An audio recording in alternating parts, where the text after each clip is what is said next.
Hello, everyone, and welcome to Autism and Neurodiversity in the Workplace.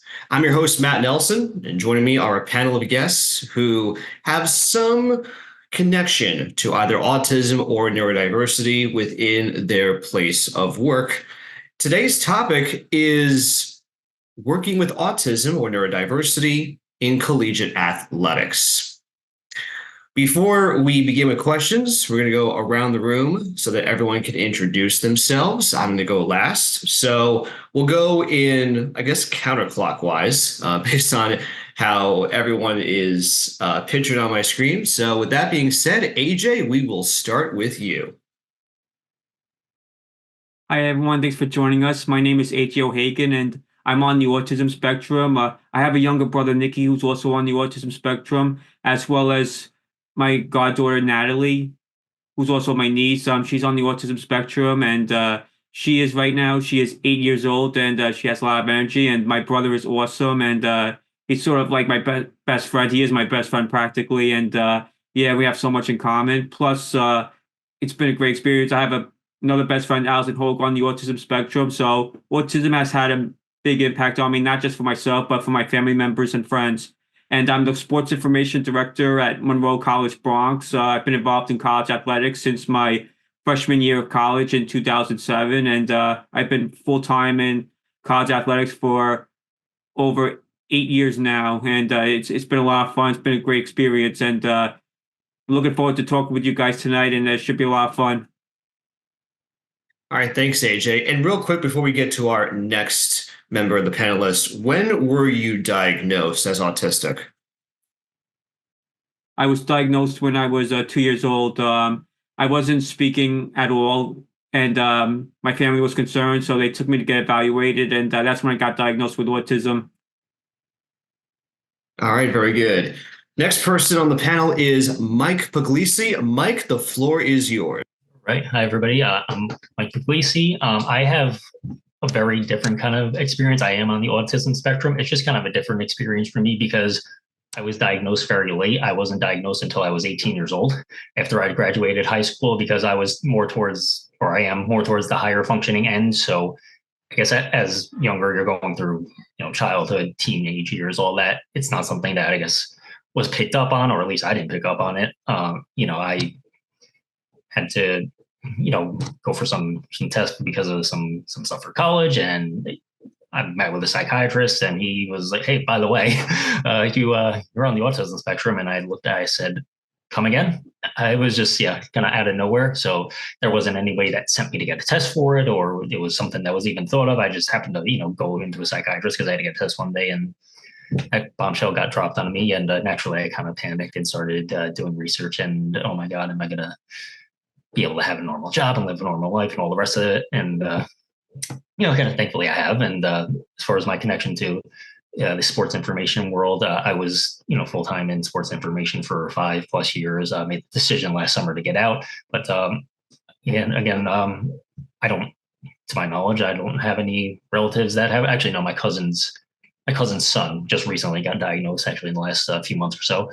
I also have a few friends of mine are on the autism spectrum as well. So I do have some connection to it outside of myself, but just really looking forward to getting the chance to talk with all of you about it, and looking forward to having a lot of fun with what we discussed tonight. Now, Mike, one thing I just noticed when you were introducing yourself, you used the term higher functioning, which for a number of folks who may not be familiar, the terms high or low functioning may come off as problematic or offensive to some who are on the spectrum. So when it comes to your support needs, how would you classify those? Would you say you have high support needs? Are they low, or could they be medium? I mean, for myself, I don't see any, as far as like the support I need, not a whole lot. That obviously, varies from person to person. There are obviously some people on the autism spectrum that are nonverbal and, the almost 24/7 support. None of us are, at that level. As far as support for me, the most I've had to deal with is just kind of occasionally needing to, talk to someone, because one of the things with autism, people are a lot more susceptible to, having anxiety, stress, depression, things of that nature, which, I have all of the above. So sometimes it's just a matter of, I wouldn't say, yeah, that's about as far as the support goes, just like needing to, kind of vent a little bit, or just, having someone to talk to, or, things along those lines. But what's most important, based on your setting or background, at least, you are able to live under your own roof, pay bills, make ends meet financially. So more towards the line of maybe low support needs. Am I saying that right? Would you think? Yeah. Okay. Like I said, there are some people that need almost kind of 24/7 support. As far as needing assistance, I don't really need any assistance. It's just more of like or like I said, kind of occasionally needing to talk to someone is about as far as I would go with that. Exactly. The last person on the panel before we go to yours truly is Alan. Correct me if I'm saying your last name wrong. Is it Wiederhold-Sohn? Wiederhold-Sohn? Which one is it? Alan Wiederhold-Sohn. I'm the sports information director at Huston-Tillotson University in Austin, Texas. We are a NAIA and an HBCU and an NAIA member institution. When AJ brought this up, the idea for this panel and these talks up for in our social media groups, it was the neurodivergency was the key word that caught my attention. I was more or less diagnosed, or at least given the possibility that I had a attention deficit disorder, or ADHD, when I was 25 and in my first year of graduate, or third semester of graduate school. And that was in 2005.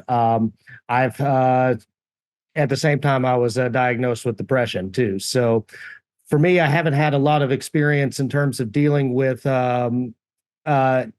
whether I've had interest in knowing whether I fall somewhere on the autism spectrum, but in the meantime, I've just, since that time, about 20 years ago, I've been trying to manage what it's like just to have a neurodivergent brain and interests that don't necessarily align with my peers and family members. So, but that's why I was glad to be part of this panel discussion. Yeah, I think special interest is definitely something that a lot of people who are not autistic and or neurodivergent have, to an extent, a difficult time understanding. For example, one of my special interests is NASCAR. And when in the past I've brought it up to extended relatives, it's like the last thing they want to hear out of my mouth. There are other reasons why my relationship with them went sour, but we'll get to that at a later time. For people who don't know exactly where your line of work is located within Houston, can you give us a little sense of where the school is located? Because this is the first time I'm actually hearing of this school. Granted, I've never worked with any NAIA programs as a freelancer. Well, actually, it's kind of a misnomer. It's the Houston in Huston-Tillotson University is not spelled with an O. There's no O in it. It's just 6 letters, Huston, and it's in Austin, Texas. We're just east of I-35 in the traditionally black part of Austin, although that's getting heavily gentrified as the cost of living and cost of property is going through the roof here in Austin. But we are an HBCU, and this is where I got my start in sports information. As my first non-student job was here about in 2007, and so this is I'm completing my first year as a full-time SID here after being around multiple Division I's and Division III's and NAIAs. Well, back to where you started from, right? All right. It was always my dream to be back here. So. Well, with that being said, let me introduce myself. So my name is Matt Nelson. Unlike the rest of the panel, I am not in sports information at the present moment. I was in sports information several years ago as an assistant at Muhlenberg College in the Lehigh Valley area of Pennsylvania. That was a 6-month job that ultimately was not meant for me in the long haul. So what do I do nowadays? Well, I am the owner of Nelson Voices LLC. I am a voice actor and live event sports announcer, which is another way of saying public address announcer. I've been in the announcing industry for the past 8 years or so. My current clients nowadays include FDU, also known as the team that upset Purdue in the first round of March Madness a year ago, along with St. Thomas Aquinas College. I do select sports for the Spartans up in Rockland County, New York, as well as Real Central NJ Soccer in the USL2 and WPSL. So I am not in collegiate athletics on a full-time basis, but I have worked hand in hand with AJ and Mike on a number of events in the past. Alan obviously being in a completely different part of the country. This is our first go around meeting each other. So nice to meet you all again. And why don't we get started? Once again, folks, the topic is working with autistic and neurodivergent individuals within collegiate athletics.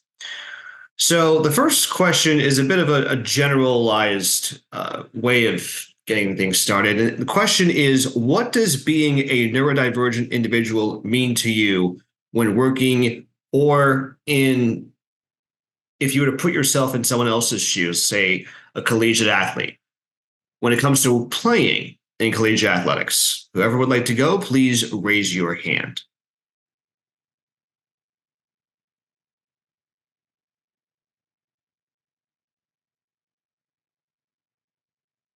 All right, AJ, since you can't find the raise hand button on Zoom, the floor is yours. Thank you. So pretty much like I know athletes, for example, I mean individuals on the autism spectrum that get stereotyped for not being good athletes or anything, or not playing sports at all. Like when I was in college, I did play sports, not for an NCAA level team, but I played a lot of intramurals, and I always had great experiences. I think the key was like knowing what my limits were as a player. Like for example, in basketball, I wasn't good at dribbling, but I was good at shooting and playing defense. So it was like that. So that's how I got practice. With practice, I became a lot better at being an athlete and everything, not just basketball, but other sports. But I know there's plenty of individuals on the autism spectrum that have competed in sports, such as cross country and basketball. And I think the main thing what we all want is to be treated like everyone else. We don't want any special treatment. It's okay to criticize us. It's okay to have constructive criticism, as long as it's obviously legit and as long as you do the same thing for everybody else.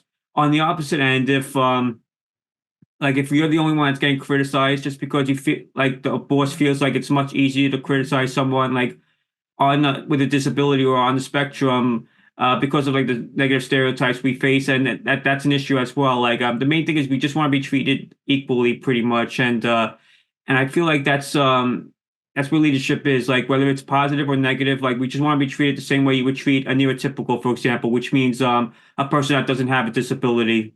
And I think that's the main thing right there. Now, when it comes to going back to the athletes, even if say a person on the spectrum or any other disability is not good enough to make a college team, I feel like there are plenty of roles that they could still be on the team. For example, when I was in college, I was the video coordinator for our men's ice hockey team. I got to travel with the team, do in-game video breakdown of all their home and road games. I felt like I was a part of the team, and hockey is one of those sports where I was not good at all. I couldn't play hockey at all. I feel like all my weaknesses would be exploited if I played sports such as hockey, like hand-eye coordination and stuff like that. But the players and the coaches, they treated me like I was a member of the team, even though I didn't play at all. And I still got the experience of being part of a team and working with the student athletes, and it was a great experience. So maybe for the athletic administrators, for coaches, you could still put someone that has a disability such as autism or any other type of disability. You could still have him or her on the team, and still being a part of and being a key member of the team, and doing a job behind the scenes. And I think that's worth just as much as you are playing or coaching. So I think there's plenty of spots for a person with a neurological disability to be an effective member on a team. Yeah, I could never get myself into hockey, at least growing up. That was until the pandemic started, and I tried my hand at announcing NAHL and NA3HL hockey with the New Jersey Titans. I felt like the experience definitely helped because it parlayed into becoming the voice of the Metropolitan Riveters until the league that they were a part of, their assets were purchased by Billie Jean King and Mark Walters, which eventually became the PWHL. We're going to turn it over now over to Mike Pugliese. Mike, take it away. Thanks, Matt. So I just wanted to just follow up, or I guess kind of touch on a few things that AJ said when he says, or I don't want to speak for him, but I think what he's kind of getting at is when he says, there are roles that you can carve out for people on the autism spectrum in athletics. And like, nobody's looking for, hey, this person has autism, so let's just give them something to do. We want to, or I think everybody should feel like we're giving this person this position or this role because they can succeed in it and they can grow in it and they can learn from it. And quite frankly, they're probably the best person for the job at it because people on the autism spectrum have things like little niches that they're very good at. And they're able to kind of take that and run with it. And, once they get going and get comfortable in whatever it is they're doing, routine is obviously a big thing for people on the autism spectrum. So once you get going, it's almost, like, I don't know that there are many people better for the job. That's just, kind of my take on that. Another thing he was talking about earlier was, just kind of, about criticism, about things like that. Communication is so key and with any person on autism, because, there are times where, people say something to me and, like, at least for me, I need things explained like you're talking almost to a toddler. Like, it's just one of those things, like, unless you are very specifically, I'm looking for XYZ, I'm not going to know that you're looking for XYZ. I take things at face value. That's just how it is, for me. I don't want to speak for anybody else. That's just kind of my experience. So just making sure to communicate as well as possible and keeping people up to date and, kind of explaining things, even if as an administrator, you need to take an extra minute or two to fully explain, this is what I'm looking for. This is what I need you to do. That's just something that I think should be done. I think it's very important as well. Absolutely. I think communication is extremely key when it comes to working within this industry, because there are so many moving parts and pieces, so many logistics that go into all these things that administrators are looking for, especially when it comes to you fellas who work in sports info and have one of the most unique job titles out of just about anyone, because you guys are working nonstop. You're making sure the stats are correct. You're making sure that other things are as accurate and as good as they possibly can be. And there are times when people simply just don't give us clear-cut instructions. The one thing I've learned since I opened up about being autistic a couple of years ago, and for the record, I was diagnosed at the age of 2, is that people need to be direct with us. Okay? Don't sugarcoat things to make it sound like, oh, you need to do this, but then there's, a whole other thing that goes on top of it. So that's a great point by you, Mike. Alan. I wanted to follow up on something that Mike said about neurodivergent individuals having their niche that they are very good at. And growing up, I mean, it makes sense now, but I mean, well before I was diagnosed with anything neurodivergent, I'm not even sure like we knew what the term, if that term even existed when I was in high school in the previous century. But I was the type of person who could name like all World Series champions way back to almost the beginning. I still think I could do it for about 95% of the ones that have been played. So when I found out that there's sports information as a job, like on the collegiate setting, I was already in college, and but it was in my first semester. So I knew pretty early on that this is kind of the thing I wanted to do, where it would, something would, my interests and my hyper focus on this would come in handy. And so that's something that's kind of been continuous since I was in college, and I graduated in 2003. And then, I've been doing this more or less full time since 2007. And so that was just real eye-opening that, there are places where my talents and my interests can be used. And that includes being small college athletics too. I know more, a lot more about subdivision one colleges than I did going out leaving high school. Yeah, agreed. I mean, thinking about all the different types of clients I've worked with over the years, if you were to tell me that, I would know certain fun facts about like St. Thomas Aquinas sprint football and who like some of the top players are and how long they've been around, and the fact that this past year was their first winning season in program history, or at least I think it was. I would have thought you were crazy, but here we are, like 5 years after I started working for Stack, and it really amazes me not only to know who the top players are, but also to see them understand the value in what I bring to the table. And now I'm doing more sports for them as of this past fall.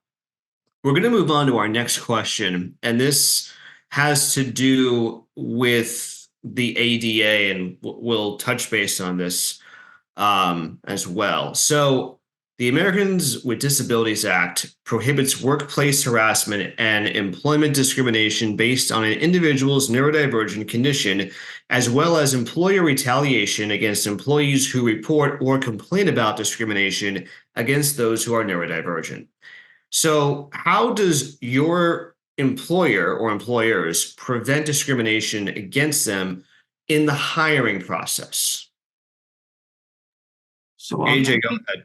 I think like it's important like during the interview sessions, because I know it's like when they interview people, like I always hear like criticisms like when they interview someone, oh this person I try like go like this to them, just see like how they would react and everything, and they seem startled. I don't know if they would be a good fit or something like that. And I go and I'm just thinking like that's not good because like I know like a lot of people on the autism spectrum I don't want to say like they're antisocial, but they're not really they're more prone to being shy and a little uncomfortable speaking. And I'm just not a fan when people like nitpick against like someone that doesn't have the right posture or doesn't make contact. I think a true essence of the interview should be getting to know somebody, like getting to know their personality and like just getting to know them and just to verify what they say on the resume is true, not so much what they like not so much what they're wearing or what their position is or how long it takes to answer a question. Because I think it's more about like getting to know each other. Like for me personally, like it takes me a little while, but then when I get to know someone, I become more comfortable, become more outgoing.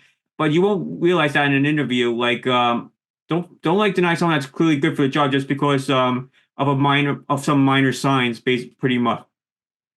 So I feel like if there'll be more like autistics and neurodivergent people on the job if like they would just explain like if the person doing the hiring process would just understand that that people are pretty much they know the answers, they know how to do the job, they have a lot of great experience, just take it at face value and just use the interview to get to know the person pretty much.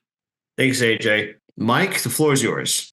All right. Yeah. So for me, I'm just speaking from my personal experience. I fill out an application and like everybody sees, those like voluntary self-ID things. Are you military? Do you have a disability, etc.? Always check yes. Weirdly enough, for me, it's something that's never been brought up by an employer in an interview. I've mentioned it in situations where I felt like it was relevant to what we were talking about or what I was being asked. As far as, like certain things during interviews, like I've never personally had that experience of somebody like, trying to like, quote unquote, feel me out based on, the disability. Because I don't even think people are allowed to ask what disability you have if you do check yes on that. I think that's part of the ADA thing as well, if I'm not mistaken. I don't know that for 100% fact, but I think that's the case. So I've never really had, that kind of situation where I've had to deal with something like that. But, regardless, it just, even if you do know, if you're aware of the situation, just pretty much like AJ said before, just act like it's any other person. Just treat everybody the same. That's pretty much all anybody's looking for here, is just to be looked at and viewed the same as everyone else. And, I think there are steps that have, been taken in recent years where, particularly for, people like us who not only on the autism spectrum, but mental health is a big part of it as well, where, particularly for men to talk about mental health is like, has been stigmatized a lot, particularly in recent years. And, there's been more of a conversation about it. So again, really all anybody's just looking for is just view me like you would view any other candidate, ask me the same questions, act the same way. That's pretty much all anybody's looking for. I love what you said about, how we all need to be treated as humans, just like everyone else on this planet.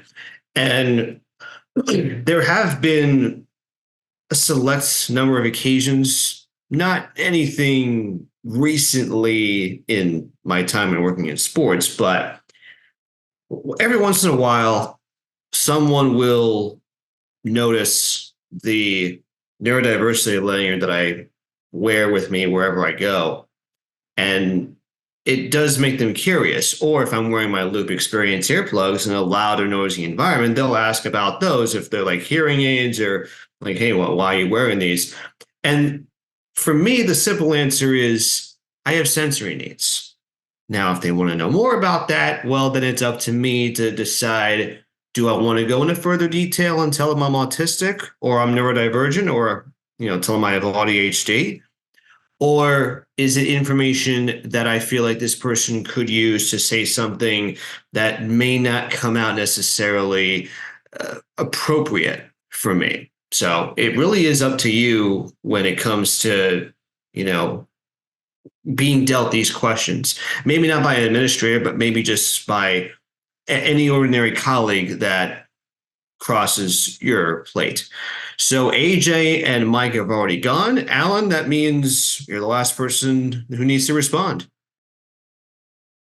Well, it's one of those areas where I don't have as much experience because I've only recently, within the last 3 or 4 years, even started it's answering yes to do I have anything that falls under the disabilities criteria when applying for jobs, which sadly I have too much experience applying for jobs over the last few years. So I do have kind of a reputation amongst my SID community here for jumping around places. But yeah, it was within the last 3 years that I even started listening, answering yes to that question, then probably not even going into it very much. And that's just for depression, not even so much my neurodivergent tendencies, because that's the only one I really have documentation for. And I also feel that, this college athletics is my happy place. So I'm not sure if, that really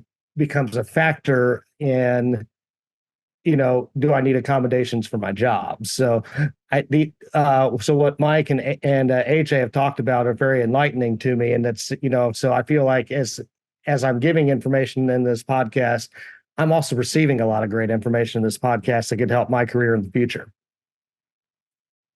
Yeah, absolutely. And another thing I just realized to touch on Mike's statement when it comes to filling out job applications where you get down to the section where it talks about, have you served in the military or do you have a disability? I had no idea I was autistic until I was in my first year at a 4-year college. One of my roommates was autistic. My family came down for a visit and they met him and clearly realized from the moment they laid eyes on him that there was something a little unusual about him. And my sister blurted out, well, Matt, you're autistic too, right? And I was like, I was shocked. Because I didn't think there was anything different or wrong or strange about me, which I later realized at the end of that conversation was the reason why I have very few friends nowadays. And what I've also decided to do, by choice for the record, is if I'm filling out a job application and I see that question come up about, are you disabled or do you have a disability? I put down yes. I think when it comes to that, they have every right to know. And if they want to follow up with more information, if they want to know more, I can straight up tell them I'm ADHD and, I'm neurodivergent. And they want to look at it at a great way, perfect. If not, well, chances are it's probably someone I don't want to work for. With that being said, let's move on to our third question of the evening. And this question is something I think will definitely help with neurotypicals who are listening to this. And the question is, what are some ways to work with neurodivergent individuals who are struggling to get through their day at work? Mike, you're up first. So I would say this is something I kind of touched on a little bit before. First of all, I would say, obviously communicate almost to the point where you're like over communicating, and just, speaking from my personal experience, make sure the person understands what it is you're looking for, what it is you want, what you're expecting of them. Because if you don't do that, somebody, a neurodivergent person may not fully grasp exactly what it is you're expecting, as far as, in the workplace, kind of on a day-to-day, not that's something you have to ask on a day-to-day basis, but just check in with the person every now and again. How are you feeling? Are you doing okay? Do you need to talk to somebody? Like, just, kind of extending that hand every now and then, so that if somebody is in a position where, they're down or they're feeling something's off or whatever the case might be, just know that we have whatever resources available that we have available, and we're happy to let you know about them, and you can go, get whatever assistance you might need. And I think it's stuff that really, it requires really minimal effort on the part of a lot of people to just extend that extra hand, or, ask that one question here or there. But, and that's kind of part of the problem, is a lot of people don't, most people don't, I would say. So just kind of, if you're in that position as an administrator, just, check in with a person every now and again. Again, it doesn't have to be every day. Be once a month for all. I mean, that's a good first step. Do it once a month. Just check it. How are you doing? Do you need any help? Not that you're going to assume anything is wrong with somebody, but it's just kind of a courtesy thing for me. And that's just, I think that would be just a good place to start for anybody in that kind of administrative role. Yeah, I agree. I think the other point of it too, Mike, is that as long as that person isn't hounding us, making sure we're okay, like if they were to ask that question every day, I would get a little annoyed and frustrated. But that's just me personally, especially because I know, like, at my day job at the time of this recording, if someone's looking at me when I'm just clearly not doing well, I think they've learned to realize, okay, Matt's not doing well right now. Let's give him some space, leave him alone, and see if he can get his thoughts together before becoming a little bit more sane. Alan, go ahead. Yes, I wanted to follow up on what Mike said too, and especially about communication to the point of over communication, especially when it comes to like meeting expectations and goals. I mean, what I've also told family members, and when I was married, told my wife that it was, sometimes I need to be told things 2 or 3 times for me to truly understand what's going on. And I guess looking back, that should have been a sign of neurodivergency too. But for me, it's just clearly stating goals and expectations would be what I would think would help. And for me, and maybe anyone else who might, be classified as neurodivergent too. One area I struggle in is when I'm not given regular feedback, is that I kind of worry, am I doing enough to, am I doing my job right? And fortunately, I get enough affirmation about my job too, but, and that not just here, but at other places I've been at previously too. But it's, that the affirmation's good, but having clear goals helps me kind of stay on task. I also think it's good to make the initial effort if you have the kind of administrator that doesn't necessarily do, for example, like you said, Alan, monthly, I guess, reports to like see how you're doing, and if there are ways you can improve what it is that you're doing within your job, is take the initiative, walk up to them or send them an email and say, hey, I was wondering if you could, maybe give me like a monthly report on how I'm doing, and if there are, ways I can do better, or if there are ways maybe I can tone it down a little bit, that'd be great. So I think that's really a smart thing that I think more people need to start doing, is taking initiative and realizing that, again, if they have the type of boss or administrator that doesn't check in, be proactive, and let them know, hey, I want to know how I'm doing. I want to make sure that I'm living up to your expectations. I'm putting in the time, the work, and the effort into my job. AJ, you have yet to go yet. Would you like to respond to this question? Oh, sure. And I feel like I think this one's a little more like specific related, but I love I know it's typical for an autistic person to love their routines, and I'm strongly impacted by routines on the job. Like, for example, Mondays a day I usually do like student athlete of the week, email rosters out to the opposing SIDs, setting up the live stats links and the video for the week and stuff like that, and not weekly nominations, of course. So I always try to establish that on Monday. Like, when I'm having a hard time during the spring season is because like baseball and softball, our softball and baseball teams often play games on Monday as opposed to our fall and winter sports, and I and just focus so much on preparing for those games for that Monday. It completely throws your routine off out of whack. And like, for example, I forgot to nominate our players this week, and I forgot to do this until the next day. So it throws everything off. And the main thing, so going back to the question, the main thing I would hope is that like administrators and coaches would be understanding of why I didn't do it today, or why I didn't do it, why is it taking so long, and stuff like that. And they have. I've never had an issue with, thankfully, I've never had an issue with coaches or administrators taking issues if something's off. But at the same time, if if someone's like struggling, something seems out of whack, I think the administrators and the coaches could talk to the SID, give them a heads up, not so much to criticize, but just say, hey, how come this wasn't done yet, and I could explain the situation, and in the end, of course, it's something I do have to adjust, like I have to prepare for that possibility to happen. Like, next week, I need to come up with a better game plan so I could still be able to do everything in a timely fashion while preparing for that Monday game. So, of course, it's something I need to turn around and improve upon. But at the same time, at least in the short term, especially this is my first or second week with this happening.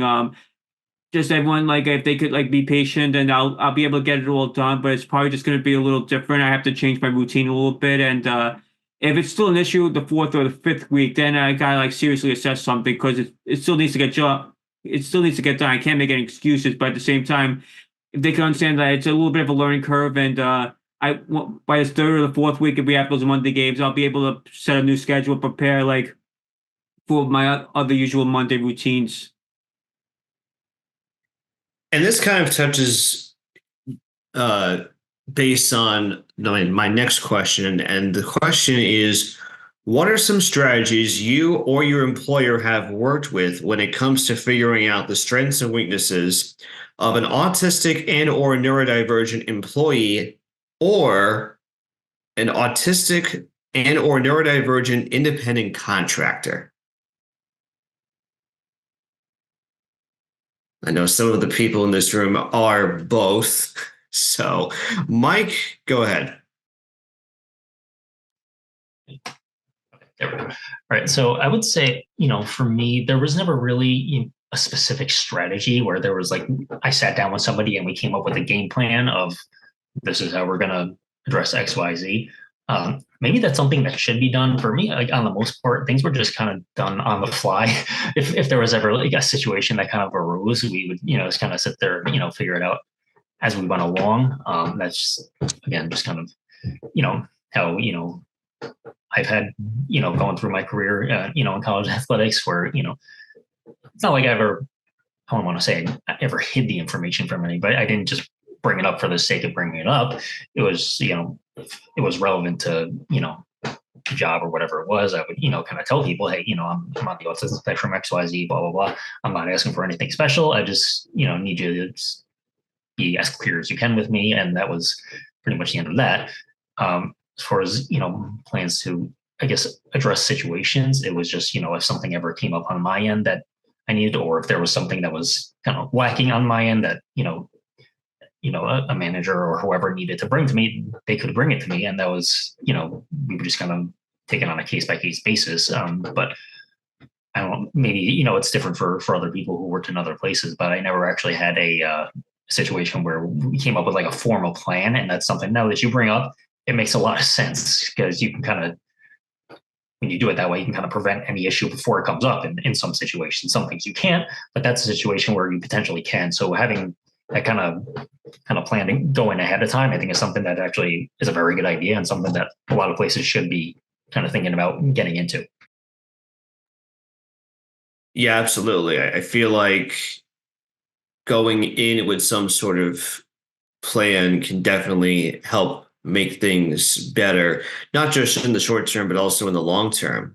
And if you need to be, upfront with a disability or something that's maybe a little bit different about you than the rest of the gang, it is okay to bring up, but you do it at your leisure. You don't have to do it right then in the moment. You could also do it at a certain time of day. Heck, it doesn't even have to be in person. You can simply send them an email. That way you can clear things up with them, and there's no harm and no foul going forward. There's a better understanding between both sides. Alan. Well, and as a follow-up too, Mike mentioned a lot of great things there, and for me, for me, it's making to-do lists. I feel like I'm at my most organized on my day-to-day routines, or maybe if it's an unusual day in terms of assignments or pressing issues that need to be addressed. It's making to-do lists. I mean, and and that probably would help anybody, not just neurodivergent individuals. But for me, it helps me to stay on task and keep my eyes on the end goal for that day. AJ. And I feel like the year-end evaluations, which I know pretty much all jobs offer, I think that's a good time to sit with your boss and to go over some things like obviously what he or she wants you to do better, and then you explain like obviously you gotta take accountability, and also but use this as an opportunity to explain to your boss, well, the reason why this situation happened, and then they could. You both could work together to figure out like a resolution that could help both parties pretty much, and understand, and in the end it takes like good human skills to reach like an agreement about, okay, we'll do it this way, and you just got to make sure you get this done at this point, and because I've always for my previous bosses and my current bosses, they do a great job of teaching me what to prioritize, to make sure that they're very clear in their communication, and that goes a long way. But I think the year-end evaluations, when you have that meeting, you go over stuff from each of your ends. I think that's been a big help for me in the past, and it's helped me be where I am today, and to limit my weaknesses, and to work on things to try to make me get better at the job. Now, for those who may not be familiar when it comes to working in collegiate athletics, the collegiate academic season typically starts on July 1st. That is the quote unquote new year of the college athletics season. Obviously, fall sports don't start until August, but then the athletic calendar wraps up on the last day of June. I've got there's 30 or 31 days. So AJ, when you talk about those year-end evaluations, are you specifically speaking about evaluations that happen at the end of the academic year / athletic year, or at the end of the calendar year? I would say usually in the past, like at my previous jobs, they would always happen at the end of May, early June. So it's more of a reflection of the athletic season, not so much like the academic or fiscal year, but more of like the athletic season pretty much. And then we review it at the end of May, early June to prepare to get better for like July onwards. Gotcha. Now, since some of you guys are employers, I don't know if any of you have worked with anyone who is autistic and or neurodivergent within your fields, but this question is for employers. And if you're not an employer or if you have never been an employer, put yourself into the shoes of one. What are some basic ways to accommodate autistic and or neurodivergent employees during both game days and non-game days? And this is regardless of the sport or sports that you have on your calendars.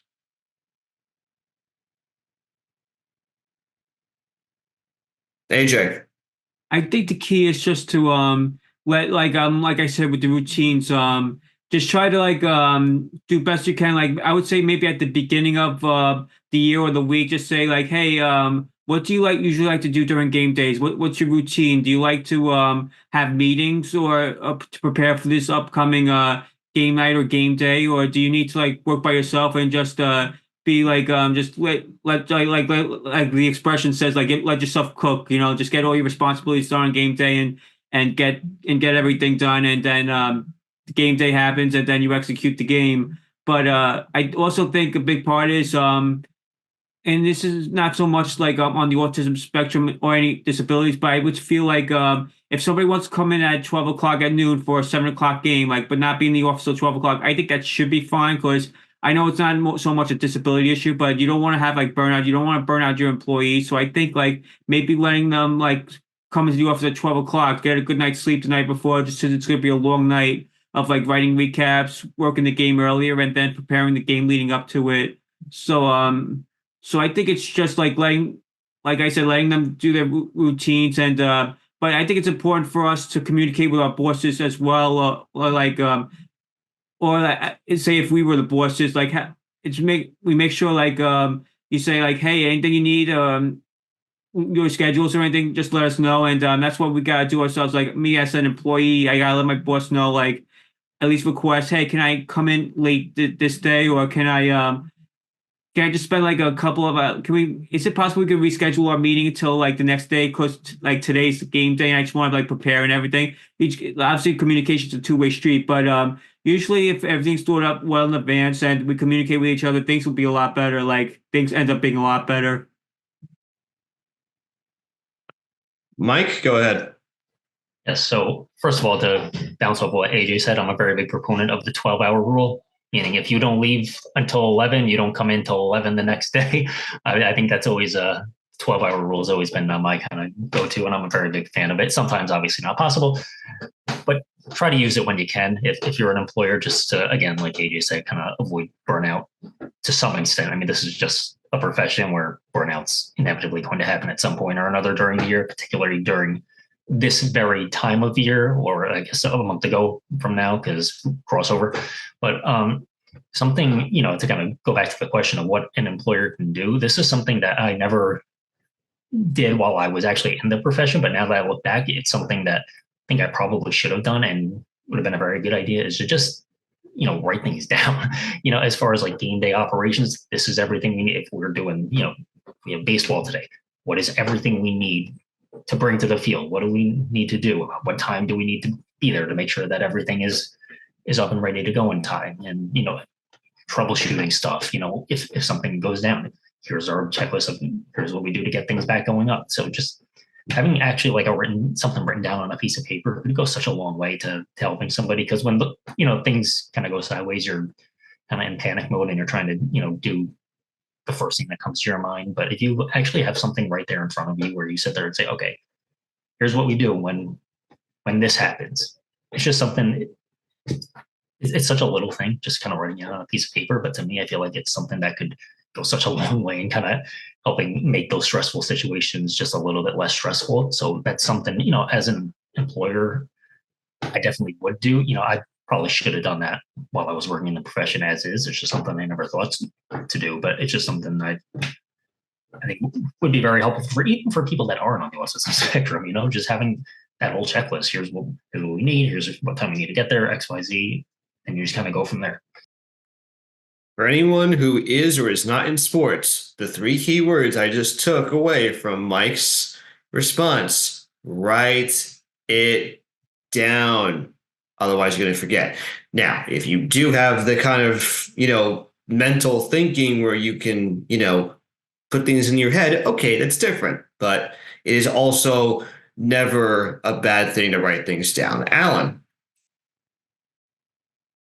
But I've rarely been in a position where I was the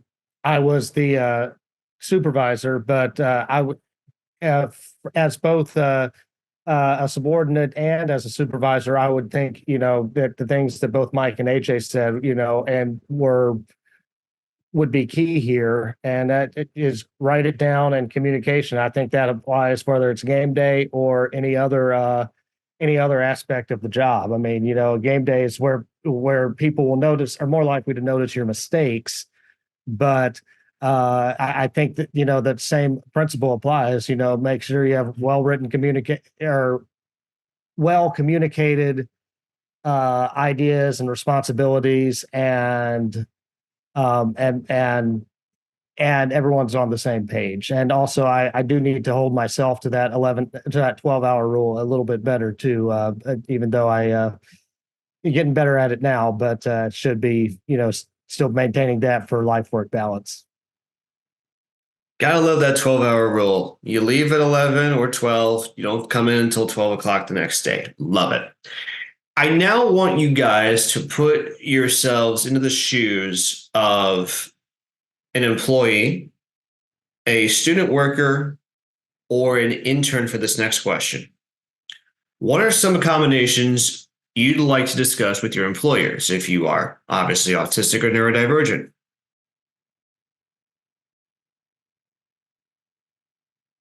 Or maybe something that you could have thought of years ago when you were in the position of being a student worker or intern. Alan. Well, thank you. Well, at least in my position, at least in my experience, I should say, it's really just comes down to written communicate, very clearly set expectations for the job. And then also if there is, whether I'm telling my situation to a supervisor, or if someone comes to me and says that they are a neurodivergent individual, is let's have that discussion with how best do you respond? What are the best ways for you to get your work done, and what is it that you need from me from a support standpoint? And I think it starts with just being open and honest, and being a welcoming environment to where someone can talk about that.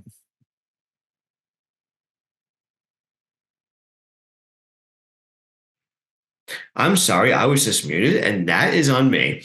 Alan, thank you. Mike. So, I mean, for me, the thing I would do, just kind of go in, talk to supervisor, administrator, whoever it is, and just kind of tell them these are the ways I feel I'm most effective working, whether, whatever that may be. I learn better by watching visually. I learn better by, writing things down, or just doing them on the fly, whatever it is. Just kind of go in and explain to people, this is the way I work best. This is the way I'm able to pick things up easiest. And if you have a, supervisor, administrator, be receptive to that and say, okay, how do we do that? What do you want to do? What are some kind of things that you want to get going with, so that once, we can get you moving as fast as possible. Like, say, for example, there's a person starting in a brand new role. Just go in first few days. These are some of the things I feel good at. Here's where I need to improve. Here's the way I learn most effectively. Because people who are on, kind of the autism spectrum, they, at least for me, like, I process information, I guess, differently than anybody else, than, a neurotypical person. So me specifically, I learn better by kind of doing. Like, I can sit there and I can visually watch someone do it. Until I actually do it myself, I'm not going to pick up how to do it. Like, somebody could write out perfectly clear instructions. Until I actually get in there and do whatever the job is, do it myself, and make mistakes, I'm not going to know how to do it, regardless of what is written down on a piece of paper. Or I could watch. I have literally had this happen where I have had supervisors do something, explain it to me, and they did it themselves. And I was standing right next to them watching. And then they said, okay, now you do this. And I was like, it's just one of those things. Like for me, I learn better by, doing it, making mistakes, doing it again. Eventually I'll get it right. And once I get it right, I will never forget it. But that's just me, how I work most effectively. So that's just something I would do, just kind of go in and, explain to a supervisor or administrator, here's the way I learn best. Here's the way, I think we should do things so that I can be the best employee I can be. Yeah, agreed. And then it's up to them to decipher how to use that information to not only benefit themselves, but to benefit you, since you're the one working under them. Over to AJ. And I think what we should all normalize, regardless of somebody's disability, is being neurotypical it's just basically having meetings right away with somebody, like before they start the job, saying like maybe the employer has any accommodations you need, and this is regardless if somebody has a disability or a neurotypical, and just because I know sometimes like people on the autism spectrum, they might not want to reveal they have a disability at least right away, and so maybe the employer could say to all new employees, any routines you want in this particular situation, any accommodations do you need? Like, for example, I know a student worker who's on the spectrum that might prefer to work, do office work, like on the laptop, like in an isolated area, like on his or her own, just so they could feel more comfortable. Like, I'll give you an example. When I was in college, I had some accommodations. Like, I would take a test in like a private area in that classroom because I always get like nervous when like people are like right next to me. I always got nervous. Like if I tilted my head, people would think like, "Oh, you're cheating. You're looking at the other person's paper. Or you're looking at the other person." So I always got like nervous with that, and so it caused me to be really stiff and just look down my own paper.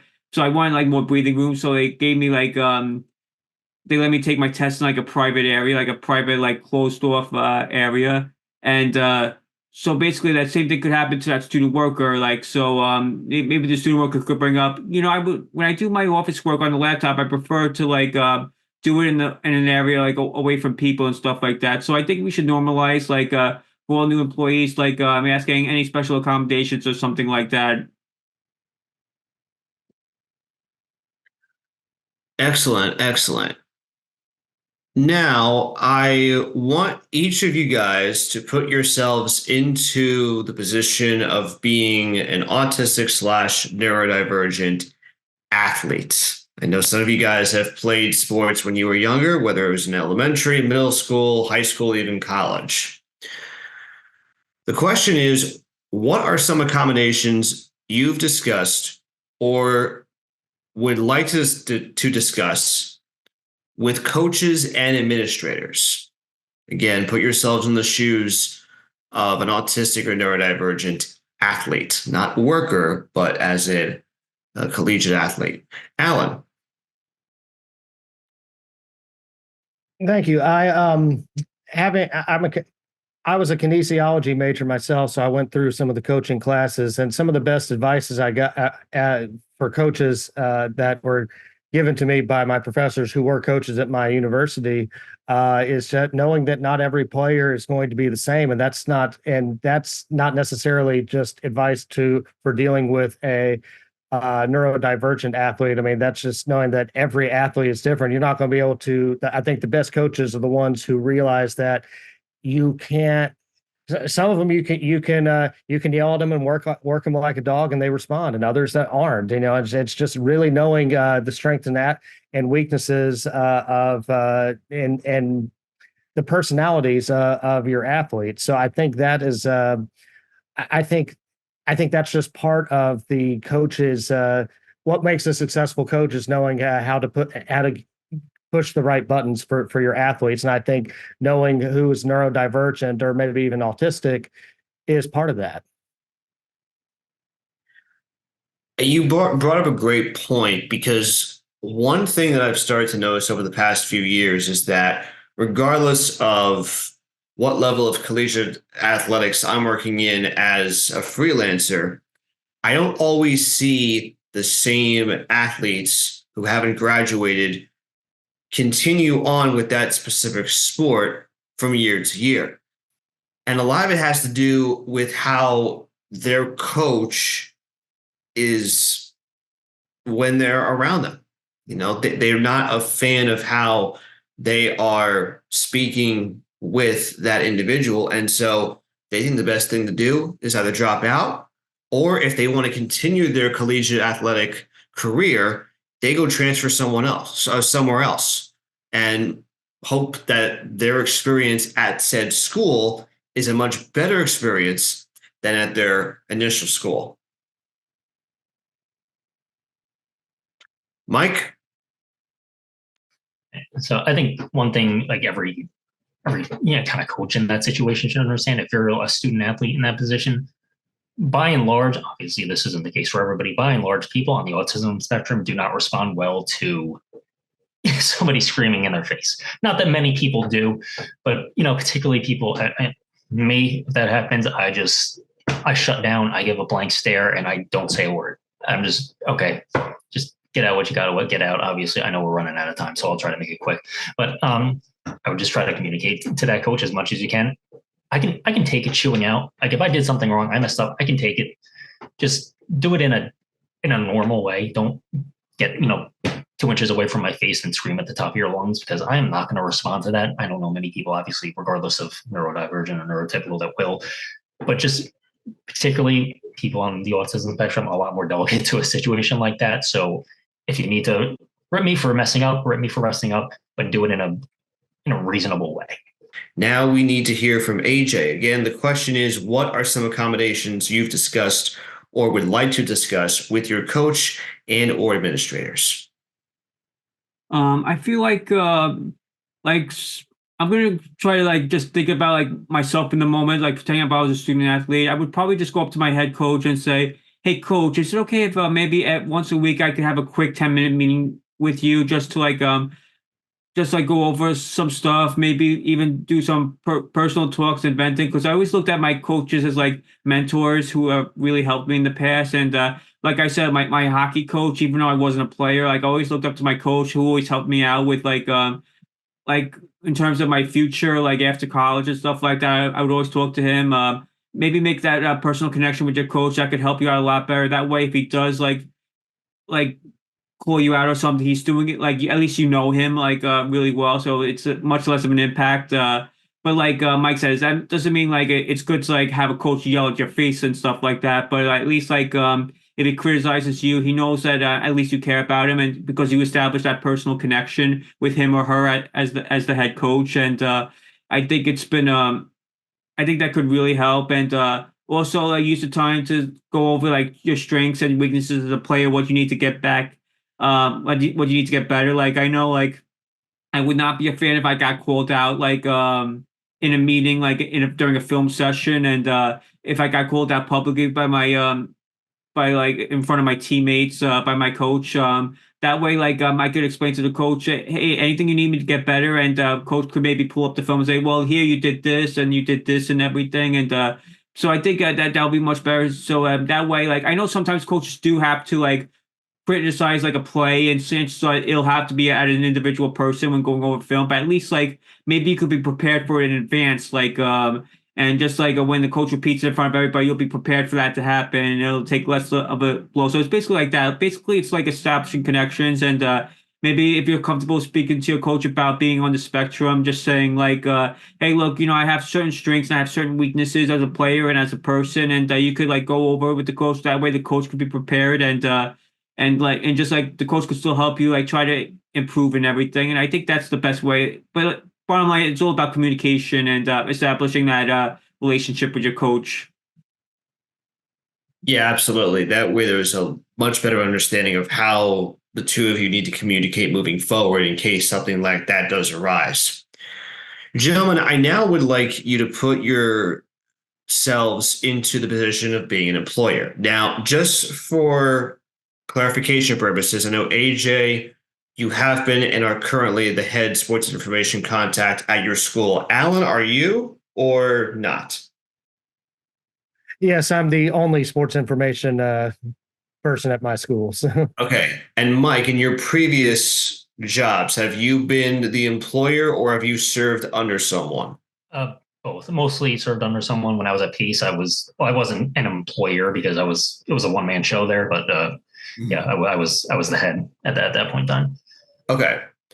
So I'm glad that both Alan and Mike clear that up for me, because this next question does involve being the employer in this instance. The question is, how do you or how would you handle the hiring process when it comes to interviewing prospective autistic / neurodivergent employees / student workers / interns?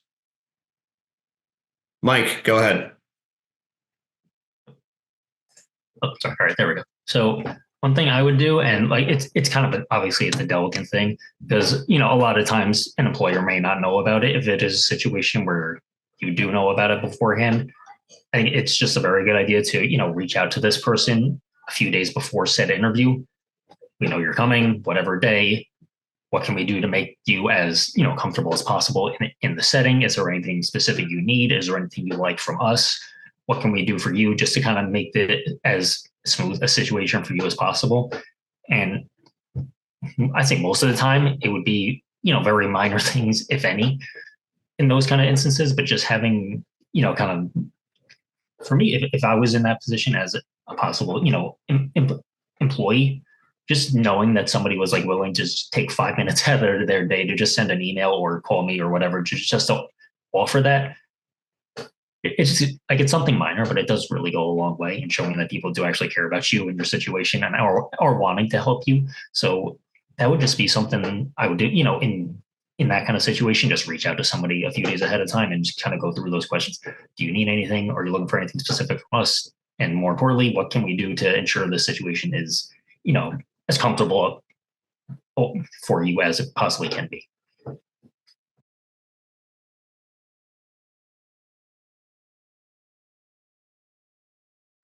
Alan or AJ, any of you would like to jump in on this topic? Alan, go ahead. Thank you. As I'm considering, when I'm around the interview table and I'm not the one being interviewed, I in addition to the things that Mike had said, I think could go for any applicant is to ask them how do you learn. What's the best way you learn, and how do you learn your skill set for the job? How have you learned skill sets in the past, and what is the best? What is your best way of communication? Questions along those lines. It might help you be able to identify candidates, whether it's for game day roles, student worker roles, or even a full-time role, as to who might be neurodivergent, but it also gives you an idea of really how to the best way to work with that person if it's someone you want to hire. Excellent, Alan. AJ, you're last. Two things. One, regarding appearances. I know I mentioned that briefly earlier. Like, I know some people on the autism spectrum could have like a sensory issues with sensory things. Like they might not like wearing certain things. They might not like the feel of a certain material. I know like it's a possibility that someone on the autism spectrum might not like polyester, like not in terms of like being an inconvenience, but like it really makes them feel uncomfortable, and they get really like it really causes them to like really go like really get like really squirmish and everything. And I'll give you an example. I know this is oddly specific. Like I cannot wear like a dress shirt without an undershirt. It has to be an undershirt because I wouldn't like the polyester and the buttons like choking my skin sort of. So I really need to wear an undershirt. Like if I don't have any clean undershirts left, like I'll be like, oh no, I can't wear a dress shirt. What do I do? Just because like it's very uncomfortable. But there might be individuals on the autism spectrum that don't like to wear like the full suit and the tie. They don't like the blazer, how like really stiff it makes them feel, and they might not like the tie like choking their neck. Like I don't mind ties, but the most annoying part I have to do is I could tolerate it, but it's still annoying. Like when I go like this and I have to like put the tie like around, like it's really uncomfortable when this is like against my neck that way. And the point I'm trying to make is like sometimes I know we all judge and you say, oh, you gotta have a 3-piece suit during interviews, oh, you gotta look presentable. but sometimes individuals on the autism spectrum might not like sensory issues. Like I said, I don't mind. Like me personally, I don't mind wearing the suit except for like making sure that an undershirt's on and the fact that I have to go like this when I put a tie on. But that's why I would feel like you shouldn't judge somebody. Like if I'm not saying it's okay to come in with like a t-shirt or shorts or pajamas or anything like that, but as long as that you're wearing like a polo at least, because I always try not to judge people. Like if I'm interviewing someone, like say they're only wearing like a polo and khakis, at least it looks business casual. But sometimes like we might not like be comfortable wearing a shirt and a tie, and I always feel like at least employees should understand, like, as long as they're at least making the effort to look presentable, I think that's okay with me. Plus, even though it's unrelated, someone could have a poor financial background, regardless of whether you have a disability or not. Someone could have a poor financial background and might not be able to afford a full suit, but maybe they'll wear a polo instead. To me, I won't judge a person based on what he or she wears, as long as they're at least like a little bit business casual. And another thing I want to point out. There's a second point I wanted to make, but let's see. I'm just trying to remember. It's about oh yes.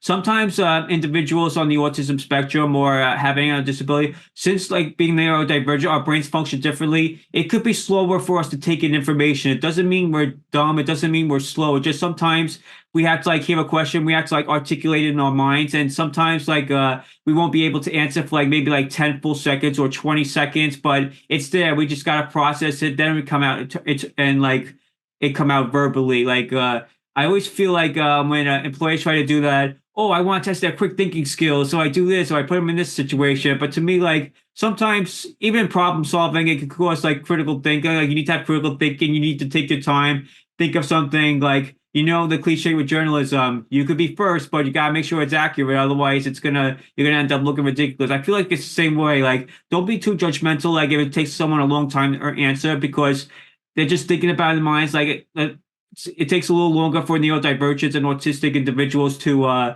process information. Then they gotta think about the best answer. Then they'll say the answer. It doesn't mean like I said, doesn't mean we're slow. It doesn't mean we're dumb. It takes a little longer for us to process, but then when we come out, we'll be able to like structure an answer. So that's why I say like don't be judgmental of the way someone answers a question or how somebody looks during an interview. You mentioned a really unique topic in sensory needs, which I think is something that a lot of us who work in collegiate athletics, whether we're working full time, part time, or if we're working seasonal, need to consider.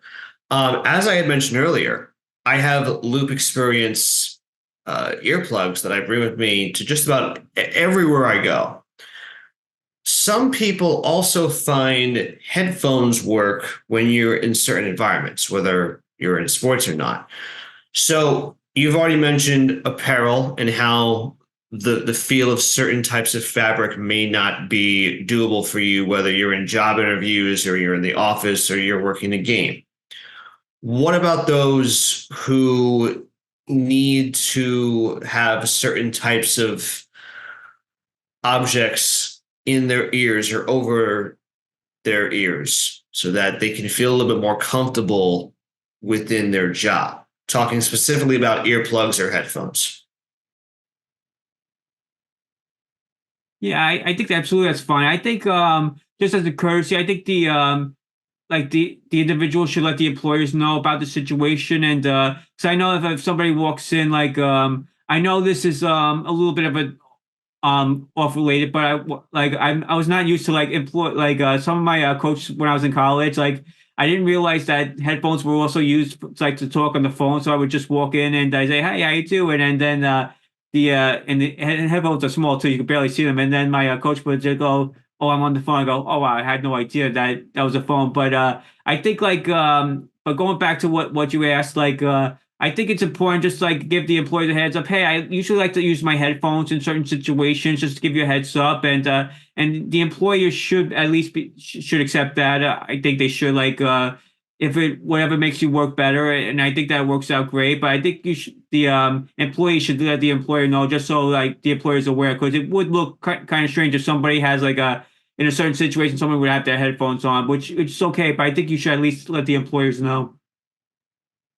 Yeah, headphones can definitely be it can go either way, especially when you're working a certain role at a scores table, especially since you need to hear and see what's going on in order to concentrate. Or at least that's how it's been for me since I've, clearly been a freelancer within this industry. Since all of you have had to go through some sort of interview process, regardless of how many interviews you've had to pass in order to land said job or jobs you've had in the past, describe your experience while being interviewed for full-time, part-time, or seasonal work.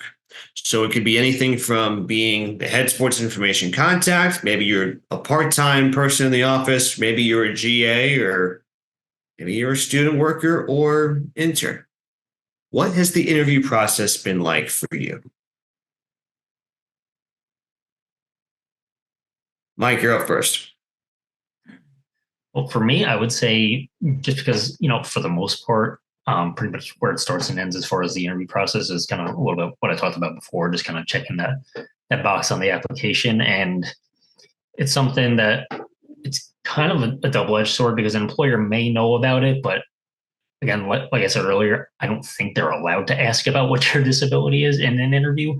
So it's something that they may know about, but they can't really get into, or, as far as me, beforehand, I've never asked for anything special during the interview process. It's always been, and because I'm on, kind of that side where, and this is something that I'm going a little bit off topic for a moment, but people have told me when I tell them I'm on the autism spectrum, they say, "Oh, well, you don't look like it." And I've always thought that's kind of a weird thing to say. And I'm like, do autistic people look a certain way? It's just one of those things that, and I, based on your guys' reactions, I get to tell, like, it bugs everyone. It's just weird and it's annoying. I don't know why people say it. It is what it is, but I digress. But I guess because I, quote unquote, don't look autistic, I've never been, interviewed a certain way or asked like different kind of questions, at least not that I can pick up on. There have been times where I brought it up in an interview again, if I felt like it was relevant to what I was talking about. People tell, sometimes they'll give you the question, describe like a personal challenge you overcame, XYZ. And now, if I feel like it's an appropriate thing to talk about based on what they're asking, I will talk about it. But as far as, the specific interview process itself, I've never, been, I guess I would say I've never been, treated any differently than any other candidate based on, my personal experience. Here's some piece of advice for those of you listening carefully to what Mike just said when, he brings up that he's autistic, and we hear some neurotypicals say, "Oh, you don't look autistic." Well, then they don't look neurotypical either, right? Am I right? I mean, come on. That has definitely caught people off guard. I know this from past experience. Trust me. Anyway, Alan, go ahead. Yeah, similar to Mike's answer, I haven't really, I've never really brought it up in any of my interviews, even the more recent ones I've had within the last 3 or 4 years, even as I'm being more and more comfortable about checking off that box in the application process. But I haven't really faced any questions related to that. Because I'm still pretty new at just realizing that I'm a neurodivergent or not a neurotypical person. I do not have a neurotypical brain. So this whole thing is very new to me too. And so, I feel like I'm learning as I'm being a part of this podcast. But yeah, I that's something I'll keep in mind at my next job interview, which hopefully won't be for a while too, because I'd like to settle in for a little while.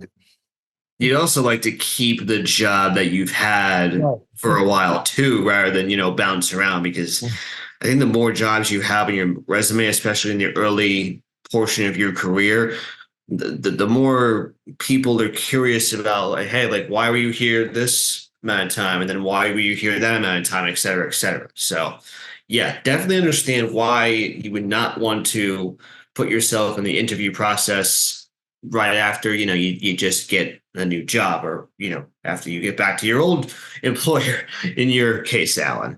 AJ. Before I answer, I wanted to say about Mike.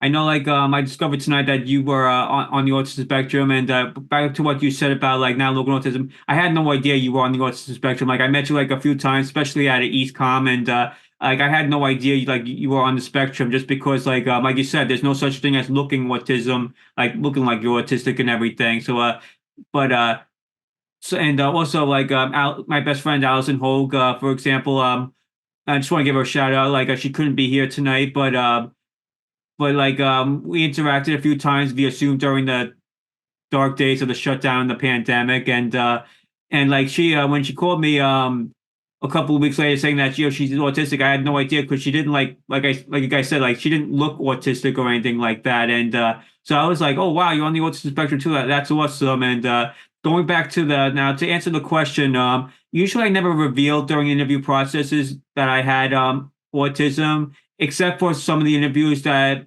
say like they would take me to the diversity and inclusion person, and they say, "What's your experience with diversity and inclusion?" And I was then that's when I would open up about my autism, how I advocate for it, how I helped create different committees, the Autism Awareness Club at my alma mater at Utica College, and I would explain all of that and how I teach that people on the autism spectrum and neurodivergence, they're part of the diversity too. Neurodiversity is part of the diversity. And often I feel like oftentimes we get overlooked when it comes to that, when people talk about diversity and inclusion. And as for the interviews themselves, I've enjoyed like the sit down interviews. One of my favorite interviews was when I applied for the part-time job at Lehman, my first job outside of being in college and being in graduate school. My boss, Chris Gonzalez, who opened the door for me and eventually ended up hiring me for my first job post school. And but like we just walked, like he showed me the facilities and everything, and he asked questions. He told me about the job and everything, and we also had like personal conversations about sports since we're huge sports fans, like different sports topics, like in between the questions and everything, and that helped me relate to him more, and that made me more comfortable with him. I think those interviews are good too when you're somehow able to like mix like shared interests with like the questions about the job. I always thought that worked out really cool, and that was like my first interview in a long time too. So that really helped me get out of my shell, like and everything, and it really helped. So I feel like those interviews really worked. That interview, in particular with my boss Chris Gonzalez, really worked really well. And that's how especially within, like, I guess, was it the first or second interview, AJ, that you guys knew that there was some sort of connection between you? Like with you mean with Chris? Yes, sir.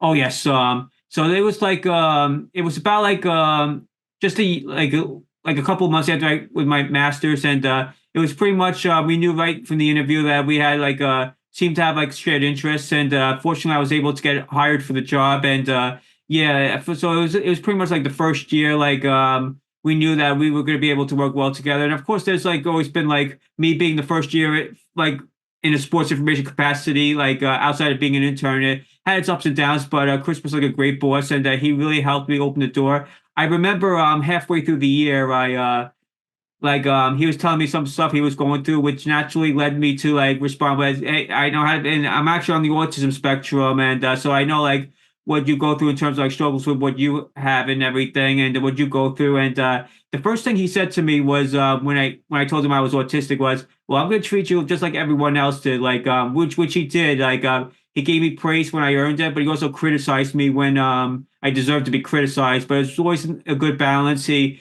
treated me like everyone else. He didn't treat me like any different just because, or like he didn't treat me different because I was autistic or anything. He didn't give me like he didn't like coddle me like anything, or like he gave me criticism when I deserved it. He wasn't mean or like angry or like thought I was easy or anything like that, and yelled at me just because of my disability. He would do the same exact thing if he'd had like another to his other employees as well. So he was a great man. He's a great man for that, and yeah, I'll never forget. He's really helped me get to where I am today. I think when you have that connection with someone and it's instant, in the early part of an interview, that's when you know, like, bam, job's mine. I can breeze through the rest of this interview process, no problem. All right, gents, we have 2 questions to go. Now these two, they're mainly for athletes. Now I know obviously none of us are, current collegiate athletes. We're well beyond our college years, but I would like each of you, if you were to put yourselves in the shoes of a prospective collegiate athlete. So you're maybe a high school junior, you want to go play college sports, right? Describe your experience during the recruiting stages and or campus tours. You would put yourselves in the shoes of a college athlete, or in this instance, a high school athlete who wants to play college sports. As an autistic or neurodivergent, what have the recruiting stages and campus tours been like for you?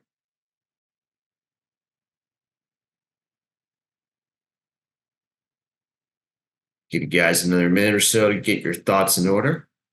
I think the first thing I would check out, like if I was going to go to college as an athlete, is what accommodations. I would look at the Department of Workers that help with disabilities. Because as I said earlier, like the college has been I worked with the Center for Disabilities, and I've even received counseling there, like a mental health counselor I would vent to about my struggles and everything, and within social situations. And I felt it was very strong where I went to college. It really helped me out, like become a better person, and using the accommodations really helped me. So I know you're thinking athlete, and you're thinking like the fancy stadiums or the arenas, and or like where the cool parties are and stuff like that. And but you also got to think about like how's it going to help me as an individual on the autism spectrum? What's the vibe there? Are people friendly there, or are they do they seem like they give you cold stares just because you look, or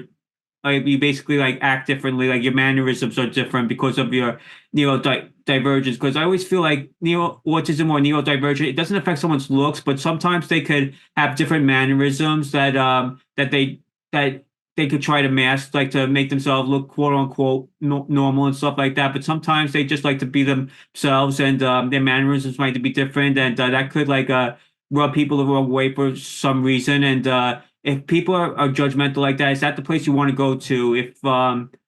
If people seem friendly, and like the students are friendly, the workers are friendly and everything, I feel like that's the place I want to go to. And I think that's where I would evaluate as an autistic individual, like looking to compete in college athletics at a college campus. Thank you, AJ. Over to Alan. Thank you. In addition to what AJ said about Office of Disability Services, because that's where I first went as a graduate student at Texas State University when I was going there initially for depression. That's when the idea of ADHD became relevant to me. I was, didn't know and never really thought about that office before, but I mean, that's their job, is to make sure students are getting the best help that they need. So, in addition to something that, what AJ said, I would reiterate 100%. And then also, if I'm from the college athlete perspective, I would also talk to their academic the academic services within the athletics department, because, not only are they, I feel like it's part of their job to be able to help accommodate athletes in their very unusual schedules, and and the competition schedule. So I would think they would have some experience in terms of making other accommodations that might be out of the ordinary, that might also impact a neurodivergent or athlete, or an athlete that is on the autism spectrum. Mike, you're the last one in line. Go ahead. So I think this is kind of a situation where you almost kind of have to, for a moment, separate athletics for it, just to kind of take a look at like you need to sit there and worry about, okay, what is best for me, the person, not what is best for me, the athlete. I never played, college athletics. I was on the crew team in high school, and the second our last race ended, I was out of there in a hot second. And 6 a.m. practices on the Hudson River for 3 years will do that to you. But anyways, you just have to sit there and kind of evaluate. Like, yes, this place might be the best place for me athletics wise, but is it the best place for me academically, personally? Am I gonna have separation anxiety if I go to a college that's opposite side of the country? So like there's a lot of factors that go into play there. Like, speaking from personal experience, when I moved to Boston, I was there for 10 months, and within a few weeks I was having panic attacks every day. So that's just something that it's not necessarily going to happen to everybody, but it's just something that you need to take into consideration when looking at, okay, yes, this is a good place athletic, maybe this is the best school athletics wise, and maybe it's a great opportunity for me to learn from some of the better coaches, better players, XYZ. But is it best for me, the human being? And that's, I think, the most important thing. What is best for me, the human being, not what is best for me, the baseball player, or whatever it is. So that's something you need to kind of evaluate, and you need to separate one from the other, and then make the best decision based on what is best for you as a person. Then the final question, which kind of ties hand in hand to this, question I just bring up about recruiting stages and campus tours. And as we are recording this podcast, we are in a very unique stage where we're starting to hear a lot about college basketball players, maybe other collegiate athletes who are entering the transfer portal, and they've made their decision, or they're in the process of receiving offers from other schools that maybe they want to check out and say, maybe I like playing there a little bit more than I do here. So if you were an autistic or neurodivergent athlete who was planning to make a transfer and go to another college, what would your experience look like? If you were in the transfer portal, what would it look like for you?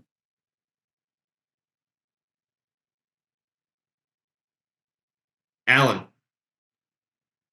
Well, I first would have to look at why am I in the transfer portal? What things are causing me to realize that this place I'm currently at is not where I want to be for the next two or 3 years, or however much eligibility I would have left.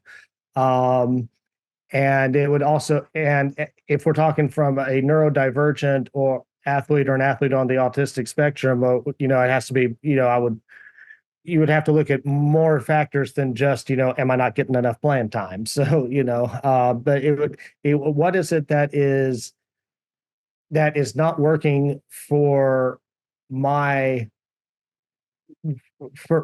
brain and my person? And maybe it's a coaching staff, maybe it's the schedule, or am I too far away from home? It's like, you have to look at every factor that's causing you to think that this should not be where I'm supposed to be, and what would make the next stop more attractive, and what accommodations, the coaching personality, or it's just addressing what didn't work at the first place and what worked at the second, or what would work ideally at your next stop.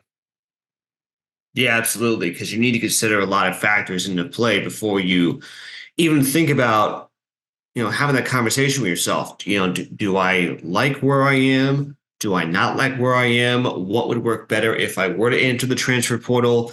What risks am I taking if I choose to enter the transfer portal? So those are very good things to mention. Mike, your hand's up. Go ahead. Yeah, so I would say, when looking at, potentially going into a portal or things of that nature, I would sit there and say, I need to 100% make sure there is a place out there, a different school, that is better for me than where I'm at right now. I need to, weigh every pro and con. Again, kind of like what Alan said, why am I going into the portal? What are the benefits of me going in? What are the negatives of me going in? But I need to 100% make sure there is a place out there that is better for me athletically, academically, and personally. Because those are obviously the three important things. If you can find a place that checks all three boxes, God bless, more power to you. But sometimes grass isn't always greener, so you need to kind of sit there and just kind of weigh those positives and negatives. And at least for me, I would just sit there and take a lot of time, take several weeks to sit there and look at okay, here are some of the places I'm looking at, and come up with my list of, okay, here's where I am now, here are all of the places that I would like to go to and that I think would be a good opportunity for them, or for me rather. And then sit there and then you can just kind of do your research on those schools. What do they have in place? Do they have those resources in place on campus for people with disabilities and things like that? And is it better, location wise? And there's so much to kind of take into consideration for it. But at least for me, the number one thing is you need to 100% make sure there is a place out there that you're looking at that is a better situation for you in all aspects. Thanks, Mike. AJ, I don't think you've gone yet, so if not, floor is yours. Okay.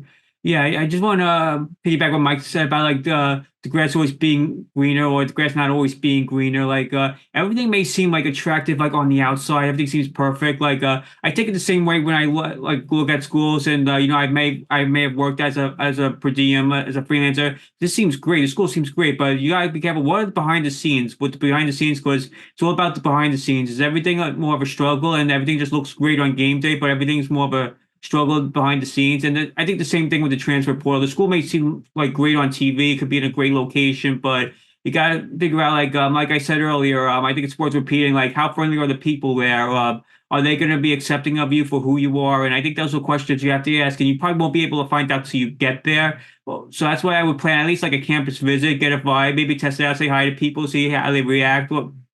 And you don't want to like generalize like a population based on a few people, but you want to get like at least a sense of the culture, like of the school. Like I said, not every individual is going to be great at school. Not every individual is going to be terrible at a school, but just try to get some vibes of like the program, of like the students there. And you just got to go with what you're comfortable with. If it seems like a friendly environment, it's all about the people, like I say. And I know like sports are important and everything, but I feel like the only reason why I would leave as a school as an athlete, maybe for better playing time, but or maybe moving to a place that's closer to home. But what about the people? Like if you're treated like really like bad there, like by people, if you're bullied, you're gonna want to leave right away, like absolutely. And you figure like, well, the situation can't get any worse than this. But to me, for me to leave personally, like it would absolutely have to be bad for me to leave.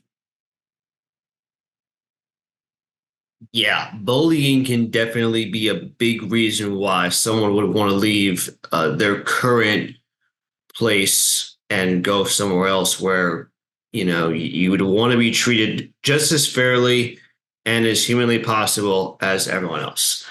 Well, gentlemen, we are running out of time. I want to thank each of our panelists again for joining me tonight on autism and neurodiversity in the workplace, working in college athletics while being autistic and neurodivergent. Anthony O'Hagan, Sports Information Director at Monroe College, the Bronx. Mike Pugliese, the former head athletic communications contact at Pace University. And Alan, I know I'm going to screw your last name up again. I think it's Wiederhold-Sohn. Yes, got it right the first try. The head sports information director at Huston-Tillotson University. Please tell me I got that part right. Huston-Tillotson University. Tillotson. Okay. See, I knew I was going to screw part of it up. I got Houston right, even though it's not spelled like Houston, Texas. Right. Thanks again for all of you who have been tuning in to today's podcast. Again, this is Autism and Neurodiversity in the Workplace. Tune into our next session as we discuss family members of autistic and neurodivergent individuals. So long, everyone.